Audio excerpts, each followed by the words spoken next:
Welcome to the second Headlight Herald cooking video. I'm Mary Faith Bell, and this is my friend Al Wild. How do you do, folks?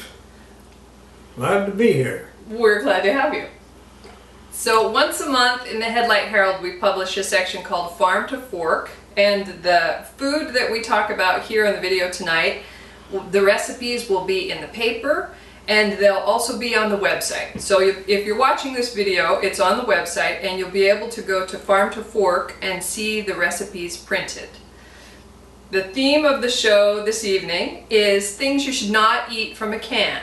This is our Thanksgiving issue, and so we're going to talk about delicious, nutritious foods that are easy to make, homemade, that people often eat from cans. So first we're going to start with cranberry sauce. So a lot of people eat cranberry sauce from cans at Thanksgiving, and a lot of people don't like it. What about you? I'm not overly fond of it. See, exactly. So, but it's very easy to make fresh, delicious cranberry sauce. So here's the difference: jellied cranberry sauce in a can and fresh cranberry sauce. And the way that you make fresh cranberry sauce is with a bag. The recipe is one 12-ounce bag of cranberries, the standard bag that you can buy in any grocery store. The juice from 1 cup of orange juice, 1 cup of sugar, and the zest from 1 orange. That's all there is to it. So 1 bag of cranberries, 1 cup of sugar, 1 cup of orange juice, the zest from 1 orange, and you simmer it medium-low for about a half an hour until the liquid is absorbed and it gets thick. And that's all there is to it. It's just not very much harder than opening the can. And it's so much better tasting that it's amazing. It's like a totally different food group. So Al here is going to test out my theory. So first, I'll take a taste of cranberries. That is canned cranberries, yes, from the can. If I can get it on my All right. spoon. Rather tasty. Okay. Yeah, Pretty good? darn good. Okay, great. And this is the homemade one. Well, let's try this. Okay. It's probably going to be pretty good too. It proves true, it is pretty good. Okay, so how would you say they compare?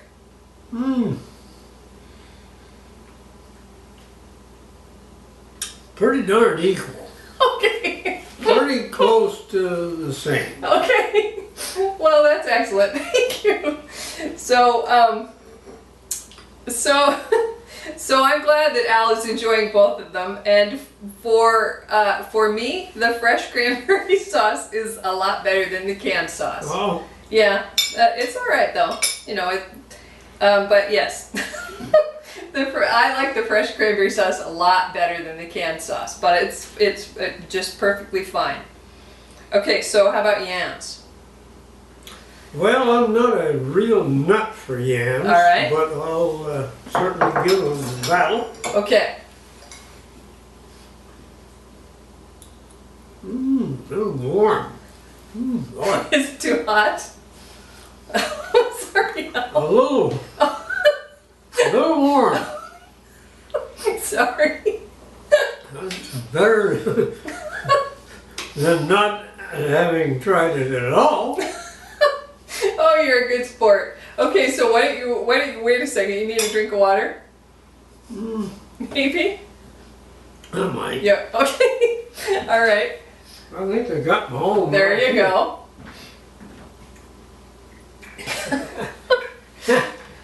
Okay, so in lieu of buying canned yams, so in my family the only person who will eat canned yams is my sister, and she has to put a lot of brown sugar on them and marshmallows.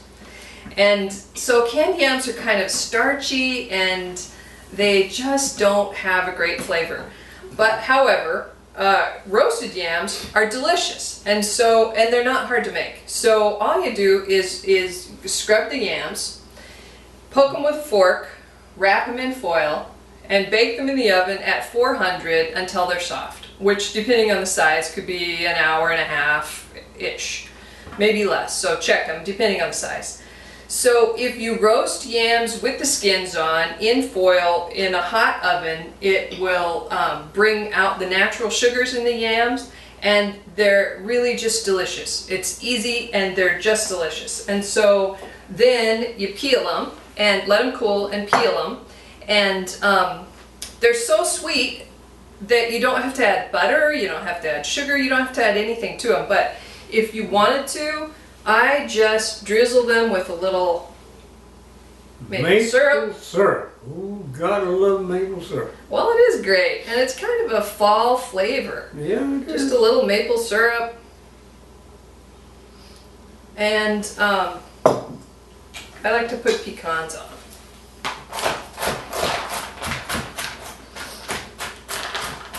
You like pecans? Oh yeah, I love them. Good. So both of these are recipes that you can make ahead. You can make them the day before. You can bake the yams and cook the cranberries the day before. And that makes it easier on Thanksgiving Day when you're making your dinner. So this is a good looking dish. Oh, I'll steal that one. Absolutely.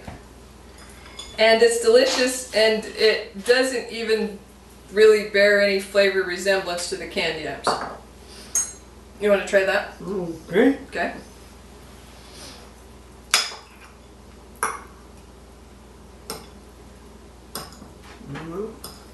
Doggone it.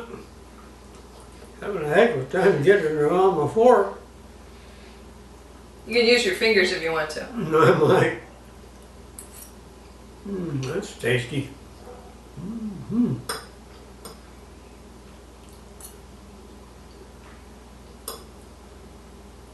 You like it better than the canned yams? You know, I can't tell you the difference. Okay. Honest to God, I really don't know. That's all right. No problem. I like them both. Okay, good. Darn right. Okay, good. That's pretty great. So okay, this dish is really delicious. It's cost effective. It's healthy, and in my family, people who typically won't eat yams will eat this dish, and people who typically won't eat cranberries will eat fresh cranberry sauce. So the last thing we're going to show you is dessert. We made pumpkin cheesecake, which is not hard to make, but people get intimidated by it. So I know, I love that. okay, good. So I'm going to show you how we made it sort of in reverse. So the cheesecake is baked in a water bath. So I baked the pan in this and with water like 2/3 of the way up at 350, and the recipe will be on the website and printed in the paper. So the water bath, what a water bath does for the cheesecake is prevents it from drying out on the edges. So everybody probably has had cheesecake that was just too thick and dense and dried out on the edges, and the water bath prevents that. So it keeps it evenly moist throughout.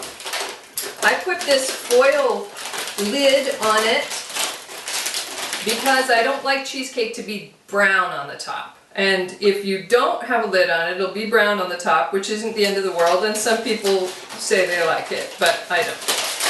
So if you're going to put a lid on the top, you just have to roll down all the edges so that it's sealed. So that's all there is to that. So I put a piece of foil over it and roll down all the edges so that it's sealed.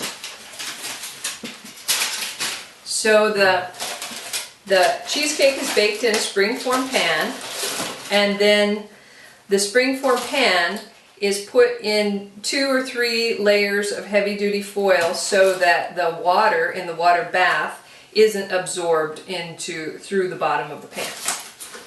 So that's what that's for. Sure looks good. Thank you. I must say that. Thank you. Okay, so the springform pan is in 2 pieces, and I always use parchment paper. I line the pan on the bottom and the sides with parchment paper. And this is an extra step, and some people don't think it's worth it, but I think it's completely worth it for a couple of reasons. I would agree. Thank you.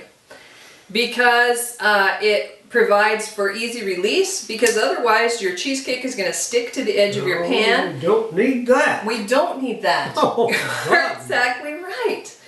And if the cheesecake sticks to the edge of the pan, then you have to run a knife around the edge in order to release it, which is okay, except for it makes a messy edge. Yeah, it would. And the other thing is, if you've ever made a cheesecake, you may have found that it cracks in the middle. And the reason that cheesecakes develop cracks in the middle is because they're attached to the edge of the pan, so as they expand and contract with heating and cooling, they're stuck to the edge of the pan, so it'll split. You'll have a tear in the middle. But if you use parchment paper, then you avoid that whole problem.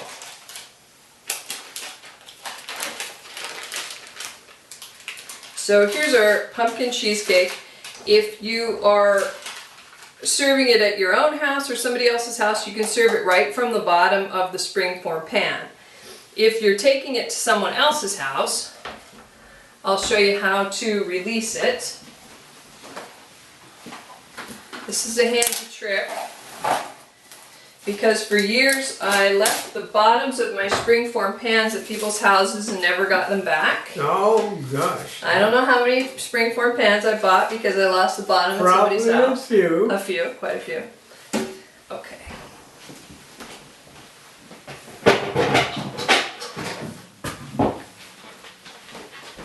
Okay, so you need a flat surface, a piece of plastic.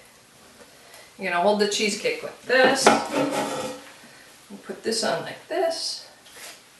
Flip it. Take the bottom off.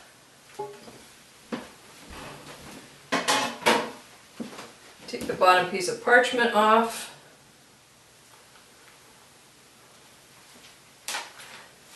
Then put your platter or whatever you're serving it on there. Flip it again. And there you have it.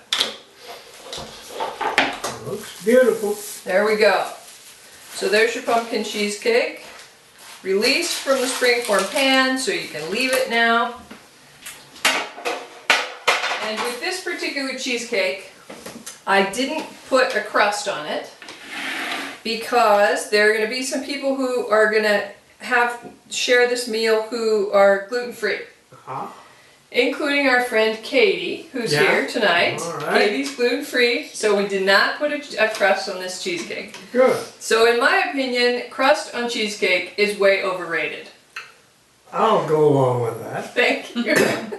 Because it always gets soggy, and I just don't think it's necessary. I would agree. But you can always, of course, put a crust on cheesecake, and I'll include that in the recipe. And you can also make a gluten-free crust if you buy something like gluten-free arrowroot cookies. So you can make a gluten-free crust and it's fine, but I think cheesecake is just as good without the crust. We'll go along with that. Okay, so this is whipped cream. Oh my God. I know. Wow, that looks beautiful. Thanks. So this is whipped cream. It's cream and sour cream, brown sugar, and maple syrup. Oh my God. And it tastes so good with this cheesecake, it's amazing. I can bet. Okay, you want to try it? Oh, sure. Excellent. So the best way... would never refuse a piece of cheesecake. Okay. So the best way to cut a cheesecake is with a long, thin, sharp knife. Yep. So this works for that.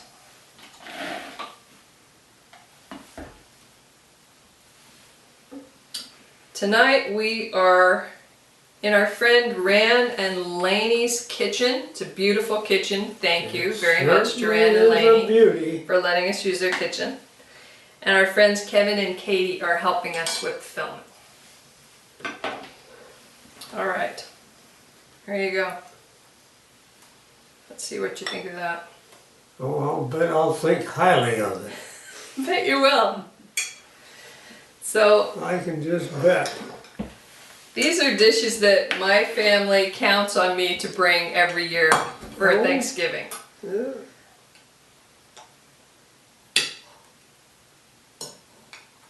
Get my old left hand going here.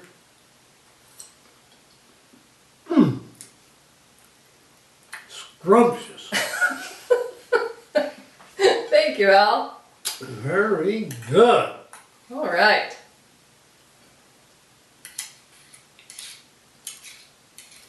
Thank you very much for joining us for our cooking video. Look for the recipes online and in print, and we'll see you next month for Christmas.